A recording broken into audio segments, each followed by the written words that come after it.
Hola Antonio y compañeros, yo soy Melanie Herrera y les voy a presentar sobre el Estado colonial y su gente.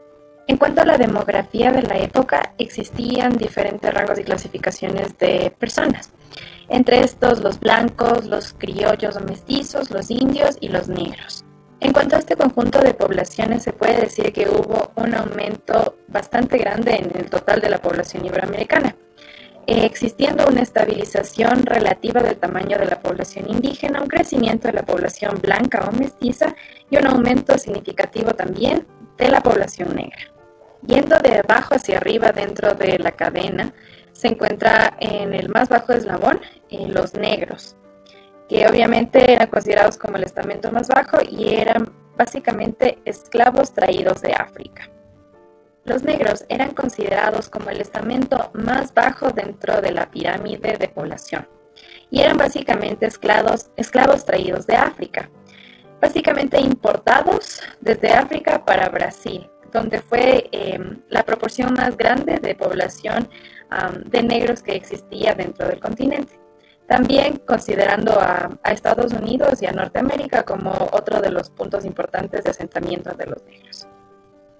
En el caso sudamericano, el punto más importante de concentración de esta población fue Brasil, donde existieron grandes proporciones con respecto a la población total de este país, principalmente por las plantaciones de azúcar que tenía. Hay que considerar que el trato de las colonias de América del Sur era mucho mejor que el trato.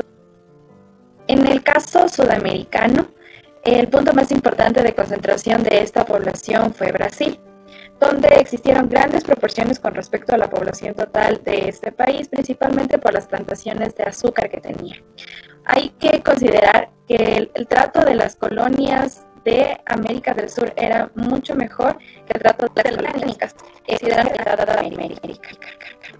Otra población importante que les seguía a los negros dentro del estrato de clasificación eran los indios, que en el contexto de la colonia podían ser esclavizados si es que se defendieran de la supuesta intromisión pacífica española, pero su trabajo no era una esclavitud permanente como la de los negros, sino era un trabajo remunerado y por periodos de tiempo.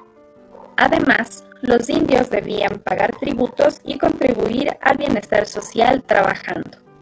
Con respecto a los mestizos, como se puede ver en la imagen, era una mezcla de un español o blanco con una madre indígena que daba resultado como un mestizo. Generalmente ellos eran resultados de relaciones ilícitas que se daban básicamente por la mano de obra india que existía con fines domésticos y que de ahí se daba este fruto.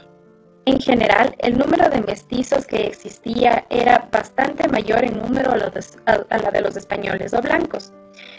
Sin embargo, estos mestizos sufrían de bastantes prejuicios sociales y discriminación legal. Finalmente, los españoles y portugueses eran considerados como los blancos y estaban en la parte principal o arriba de la pirámide demográfica.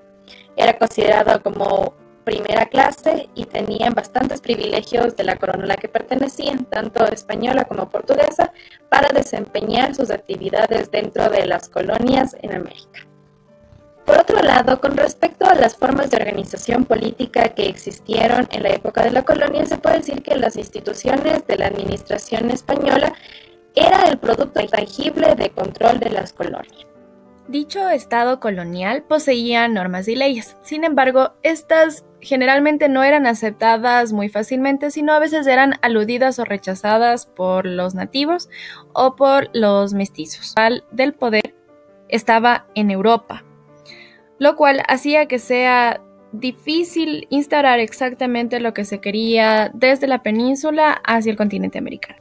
Se dice que esta administración española tenía poder institucional, poco poder militar y una autoridad legítima que venía desde la corona. Sin embargo, no era una burocracia unida, sino más bien fragmentada, y estaba rodeado de bastantes intereses, lo que le hacían un poco difícil de funcionar. Dicha burocracia mantenía la presencia de intereses locales y corroboraba la existencia de identidades regionales. No era que consideraba solamente a una identidad que existía, sino consideraba a varias de ellas. Con esto en consideración, una de las etapas más importantes que se vivió fue el consenso colonial, que era un entendimiento informal entre la corona y sus súbditos americanos. Las decisiones se tomarían por medio de consultas informales entre la burocracia real y los súbditos coloniales del rey. Dentro de este consenso colonial existió una descentralización del poder importante con una creciente participación de los criollos en la burocracia colonial con la venta de los cargos, que era importante. No obstante, a partir de 1750, el Estado pasó de ser un consenso colonial a un Estado absolutista, donde el gobierno imperial quería reafirmar su autoridad y recuperar el control de los recursos americanos, ¿no? De la reforma borbónica o de las reformas borbónicas, que básicamente pretendían reducir la presencia criolla en la administración colonial, manteniendo una centralización de los mecanismos de control y una modernización de la burocracia. Soy Melanie Herrera y el trabajo fue realizado con los aportes de Lynch y Fisher.